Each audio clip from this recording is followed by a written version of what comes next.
So I was saying thank you, Mike, and good morning. I have the opportunity today to talk about how to build power along with Mia, really using various tools in the tool shed. Of course, the grievance process is the primary way that the union enforces member rights and addresses issues in the workplace, but it doesn't end with the grievance process. Building power involves other activities. I'm excited to hear Mia talk about workplace actions because workplace actions can supplement the grievance process. It's something that involves members directly and is another way to build power. I get to talk about the law. I always enjoy talking about the law and how we can build power by accessing the law to further address members' rights in the workplace and to address issues that they're facing. Members are facing different issues than when I started doing this. I don't want to date myself, but I've been doing this for about 30 years. And take safety, for example. Safety is not the same today as it was when I first started. When I first started, I would work on things like ergonomics, carpal tunnel syndrome, repetitive motion injuries, maybe some unsafe equipment in a store or some live wires, that kind of thing.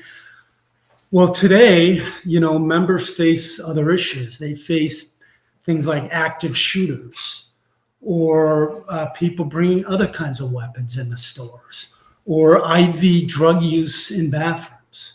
Okay, so I think we need to think out of the box and we need to maximize our power through every tool in the tool shed, including the grievance process. So I get to start with the grievance process. I think we have a visual aid that will help you sort of see the flow of a grievance and the life of a grievance. The grievance process typically starts when a member calls the office. Maybe the member didn't get paid right. Maybe the member got disciplined. Maybe the rep was in the store and observed a potential violation themselves. And then, the way things typically work is the rep conducts an investigation, maybe with the help of the grievance department, to determine whether a meritorious grievance can be filed. And then one will be filed if we can't get an informal resolution with the employer first. I think it's worth mentioning briefly the two types of grievances we typically file. The first one, of course, is a disciplinary grievance. I typically call that the just cause grievance. Normally, members call us with fairly serious discipline, maybe a suspension, a final warning, or a discharge. And again, we will conduct an investigation and determine whether the discipline was issued without just cause. In extreme cases, we can contest policies. We've contested policies that involve drug testing or absenteeism or don't talk about the union at your workplace. And we can contest those under the just cause provision. The second type of grievance is what I call the everything else grievance. We have a lot of provisions in our contract. The just causes provision is just one. And so if we file a grievance involving seniority or bargaining unit work, those are all non-disciplinary grievances, and they're basically handled the same way. There's an investigation, and if there's a grievance to file, we'll file the grievance. The local typically has at least 30 grievances that are on file and being processed at one time. There can be a spike in grievances when employers implement new timekeeping systems or payroll systems, or when employers don't pay wages on time that they're supposed to. So it kind of varies depending on those events. I want to also talk just briefly about the remedies that we can obtain through the grievance process. Normally, we can get disciplinary actions removed from members' personnel files. Of course, we can get members back to work. We can get a financial remedy for members who have been off work, or for members who haven't been paid appropriately or scheduled appropriately. Most grievances are resolved way before the arbitration step. In fact, most times we're able to, I think, resolve cases before we even file a grievance. But there is a challenge with relying exclusively on the grievance process, and this will segue into some of the other ways to build power. I mentioned some grievances are resolved quickly, but some take months.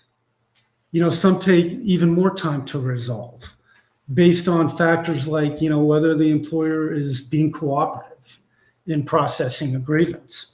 If you're a member that's fired and your case goes all the way to arbitration, it could take up to a year from the time a grievance is filed to the time we get an arbitration decision, which is a difficult thing if you're out of work and you're not getting a paycheck.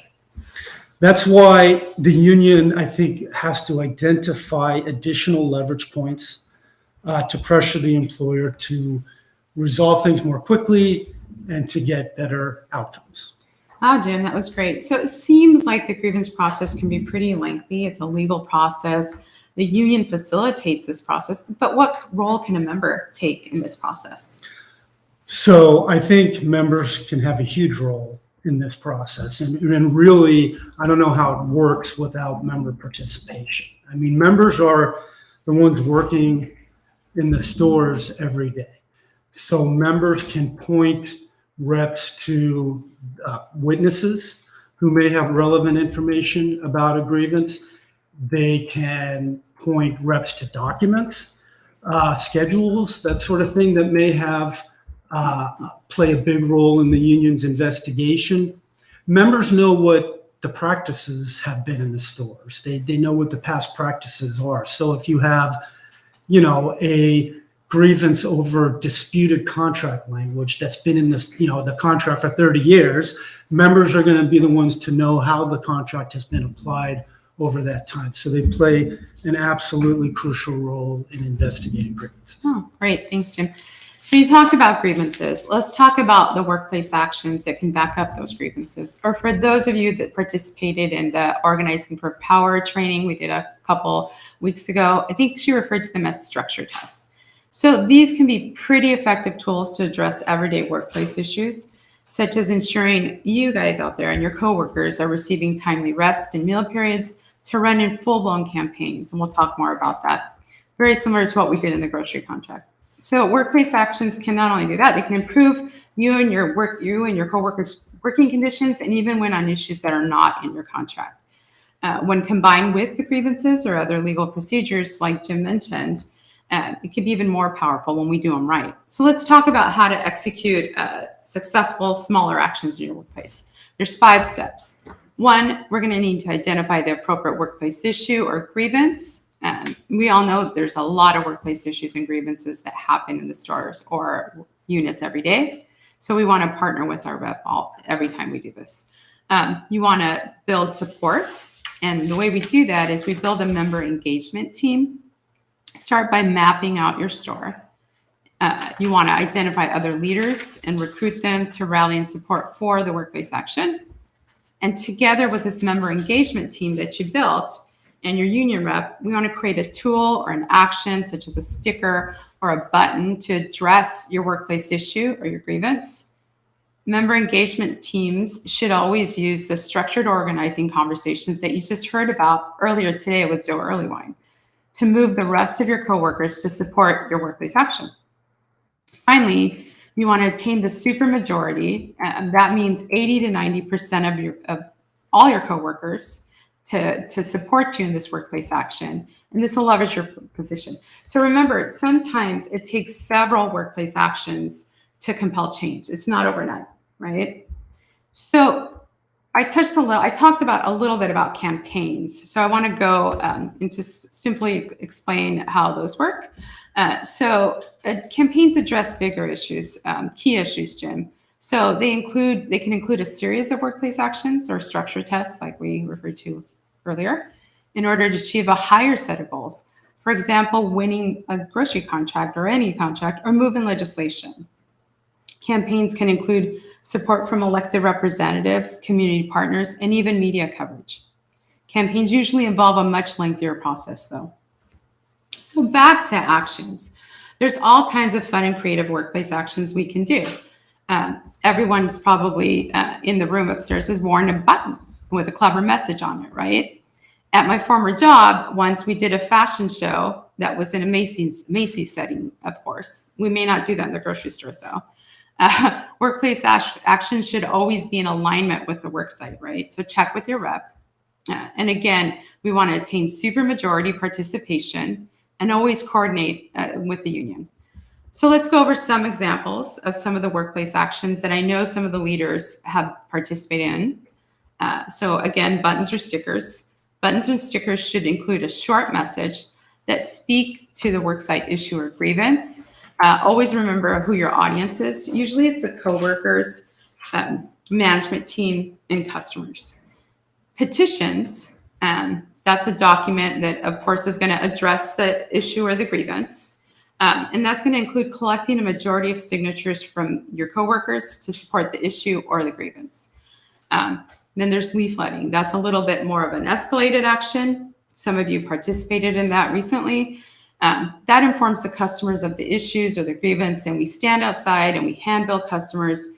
Usually has an ask at the end. We might ask the customer to go talk to the manager in support of the issue and the workers.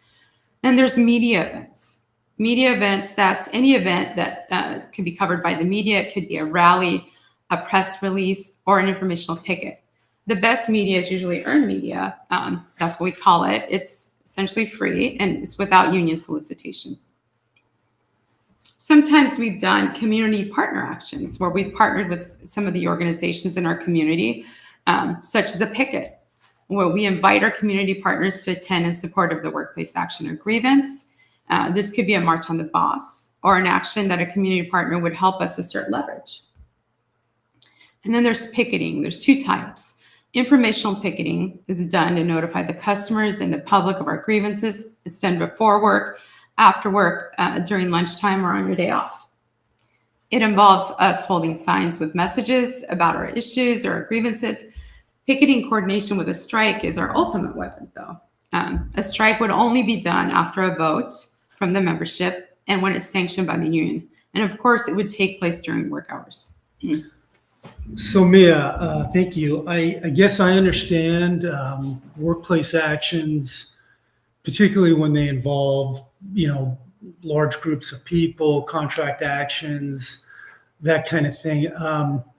What about, an issue that's really involving one person or a small group of people? I'm thinking about the person who's discharged and maybe they've been out of work for a while. And despite our best efforts, maybe the grievance is bogging down a little bit. Can we jumpstart things through a workplace action in that case? Absolutely, Jim. And we've done it in the past, and we've had great success. Sometimes we've even cut the grievance process in half. Okay, great. Thank you, Mia. So I get to talk a little bit now about a whole different type of power building, a whole different type of leverage or tool. And that's really, how can we access the legal system really to address issues members face at work? I think this is a really important tool in the tool shed. Now, it doesn't apply to every case, right? It's not going to be something that we employ for a seniority grievance or something like that. But there are a lot of times when we can not only file a grievance, not only do one of these workplace actions, but we can access the law. So I want to talk a little bit about that. there are both state and federal laws governing the workplace. Okay, there are a lot of laws that focus on the workplace, and typically agencies, state agencies and federal agencies enforce these laws. And one of the agencies that we go to routinely is the National Labor Relations Board. Okay, and they enforce your right to be in a union. They enforce your union's right to bargain with the employer. So if the employer acts unilaterally, we might file both a grievance and a charge with the National Labor Relations Board to put additional leverage on the employer. Another example, there's something called OSHA, which I'm sure most people have heard of, and WSHA. And these are laws that and agencies that enforce workplace safety standards. Okay, and like the National Labor Relations Board, we can access those agencies. We can file complaints, and we have filed complaints over unsafe work conditions. And it can really be another source of leverage that we can use in addition to grievances. Another very significant agency is Labor and Industries in the state of Washington. Okay, they are responsible for enforcing wage laws. And it's not just, did I get paid correctly? Did I get paid on time? It's also things like, did I get a rest period? Did I get enough rest periods, depending on my shift? Did I get a meal period? Okay, and we can access the agencies that enforce those laws. We can file complaints to provide further leverage beyond just grievances. In fact, Local 367 has developed an investigative tool, which we can put up so that you can see. And this is an NLRB tool. This is the investigative tool that we will use so that we can we can work up a charge, an unfair labor practice charge to be filed with the NLRB. But I mean, this could be any law. This could be an unsafe work condition that we're investigating. Again, this could be the failure to provide rest periods, the failure to provide meal periods, the failure to provide a check on time. We can access all of these agencies to provide more leverage than we get from just the grievance process. Again, it's power building, and it's using all of the tools we have to get better outcomes and more timely outcomes for our members. Right, Jim. So you talked about overlapping and combining grievances with state and federal laws. Are there cases in which the union wouldn't do that? They wouldn't combine, even if both processes are applicable?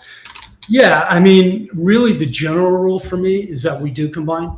So if I have a grievance, that I'm working on, and I realize, wow, I can not only assert a contract right in this grievance, I have a legal right that I can assert on behalf of the member or pursue in some way. I'm going to do that typically. But there are times when we look at it and the member doesn't want to do that. For whatever reason, maybe the member wants to handle that separately, but they don't want to do that.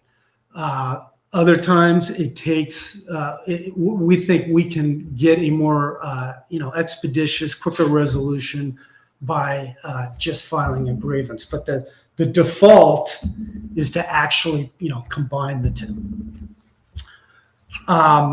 So we have done these things in the recent past, combining tools to build power.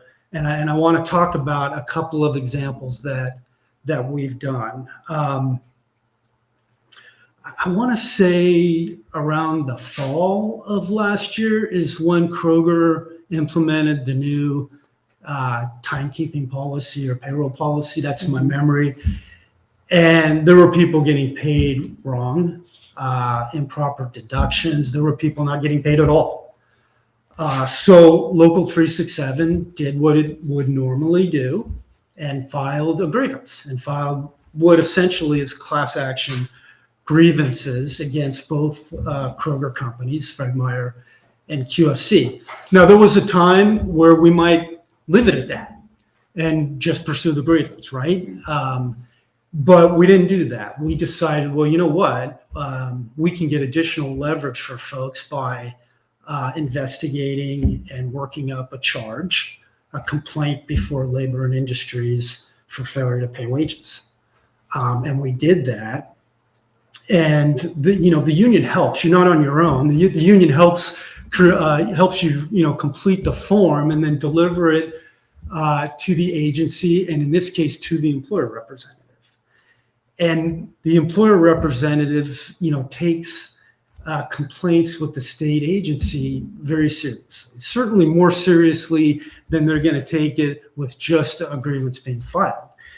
And in this case, we were able to get, I think, a quicker resolution to a lot of these wage claims than we would have had the employer just received a grievance. And in part because L&I, if you can get their attention and get them moving, can impose more significant remedies than we have under the grievance process, and the employers know that.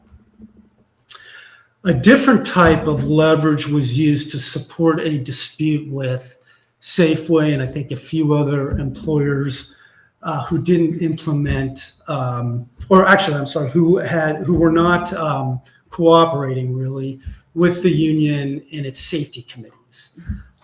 We have language in the contract, kind of like the grievance process. We have language in the contract which requires the employer to participate in a safety committee. And the idea is we can identify safety issues going on in the store and, if possible, work on solutions to fix those safety issues. Well, they weren't really doing that. They were meeting with us, but they were kind of going through the motions. And it was very frustrating. So your union decided, well, okay, then we're going to try some other stuff. And what we did in that case is I believe we did leafleting, right? Correct. Out in front of the stores to advise customers of the safety issues that were going on in the stores and that members were facing. Well, if you start leafleting customers at Safeways or Fred Meyer's, you get their attention. Okay, now you're dealing with customers, and that definitely hit a pressure point with the employers. Employers very rarely try to file grievances themselves. That doesn't happen. But in this case, that did happen, and we definitely got their attention. The next time we met with them in safety committee meetings, very different story, very different attitude, very different results. Didn't fix everything going on in the store with respect to safety. I'm not saying that, but they took it seriously. They had people there who knew what they were talking about from the company to discuss safety issues with us, and it produced a much better result for us. Wow. Speaking of leafletting, Jim, I've been out in the stores like everyone else, and I've seen no soliciting signs out there. Is it legal to leaflet? Yeah, so, two things about no soliciting policies. One is you all have a right to talk about the union at work, particularly on your off time and non-work areas. But employees of the employer members, you have the right to leaflet, okay? And you don't just have the right to leaflet like in the public areas, like sidewalks, streets, that kind of thing. You have, as employees of the employer, a legal right to access your employer's private property in order to leaflet. Now, we're not talking about picketing. That gets a little more complicated. I'm talking about leafleting. But you have the right to do what the folks did in that safety event, where they leafleted, I believe, outside the store on the employer's private property. That's right. Thanks, Jim. So we talked about grievances. We talked about workplace actions and how to plan a successful action. Why don't we take a few minutes to do a poll and turn the chat, and I'll read off a few of the options we have for workplace actions that we can do. So one of the actions we could possibly do is to organize around a bully boss. It's one. Lack of hours. If people aren't getting their hours, that's another thing we can organize around. Scheduling issues. We have a lot of scheduling issues, so that's one more item we can put on the list. Then there's pay issues. We just talked about that with Fred Meyer and the payroll system, so pay issues. And unjust discipline. We hear that all the time. I think that might be the majority of our grievances we see. So if you guys would take the time to go in the chat and just type in or tell us which one of these you would be willing to participate in or lead on. So again, bully boss, lack of hours, scheduling issues, pay issues, or unjust discipline, or if there's something else that you want to organize around, just go ahead and type it in there. Okay, so we can take a look at those. I don't know if I'm going to be able to pull them up here. Looks like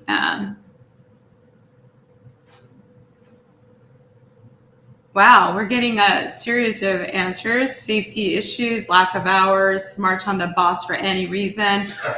Christine, I'm just going to read through these quickly since our poll isn't working well here. So it looks like Tucker, lack of hours, Patty, lack of hours, Jennifer McCabe, lack of hours in scheduling, Rana Headley, I hope I pronounced that right, scheduling and transportation, Colton, I'll march on the boss for any reason, all right. Darcy, lack of hours. Jessica, unjustified discipline issues. Christine Burgess, safety issues. Pam Meekins, bully boss.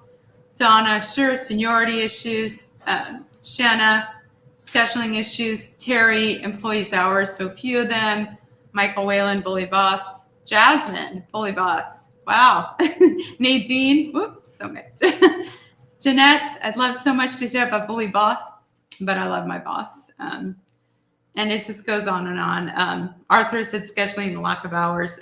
We'll go through these and the reps will be working with you guys to figure out what workplace action you guys can work on together. Yeah, and I had one other question for you as I was thinking about the workplace actions and like the idea of just the overall idea of member participation.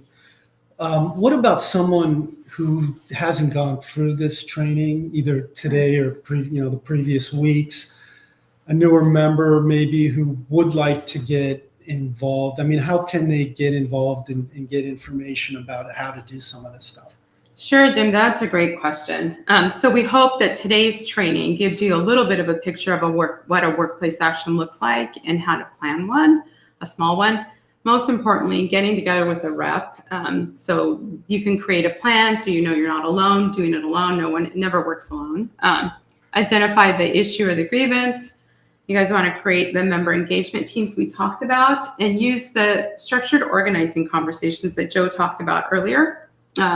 Create that team, create a plan, whether it's going to be an action like a sticker, a button, and there's so many actions you can do. So talk to your rep and attain supermajority, Jim. So I think that's the key, and McAlevey talked a lot about that. We always want 80 to 90% of folks to engage, because if we don't, like Joe pointed out earlier, it can indicate that it's really a weak unit, right? And that's not the message we want to send. So great. So this has been great. I think there might be some Q&A. Oh, that'd be great. Yeah, let me look up on here, see if I can pull it up. So this is the time for anybody to go ahead and put in the chat if you have any questions. We'd be happy to take a few and answer the best that we can. So we'll just leave it to you guys to see if there's any questions.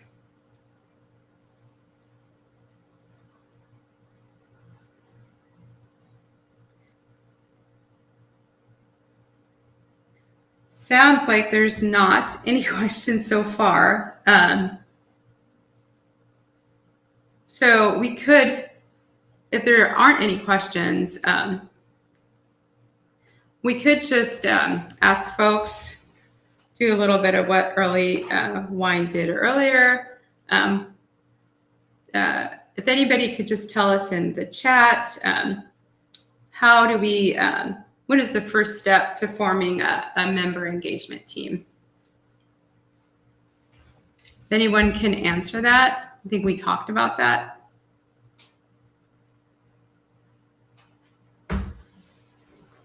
Anyone upstairs? Anyone out there? Wait a second. Oh, here's the question. How long is Kroger going to be in the queue to fix pay issues? Well, that's a good question. So how long is Kroger going to be? Are we going to be dealing with them over pay issues? That's what it sounded. Yeah. Okay. I mean, I don't know exactly the answer to that question. I do know that we have a process in place to collect pay issues and get them resolved with Kroger. There seems to be issues that crop up. They're not just pay issues, by the way. They are trust contribution issues. Okay, both with respect to the health and welfare and the retirement trusts. And so each time those issues have come up, we go to Kroger either at the local level, if that doesn't work, the regional level, and get them fixed. So far, they have been fixing them fairly quickly.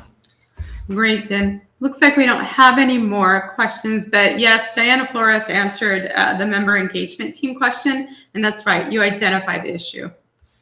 All right, great. Thank you, guys. Thank you.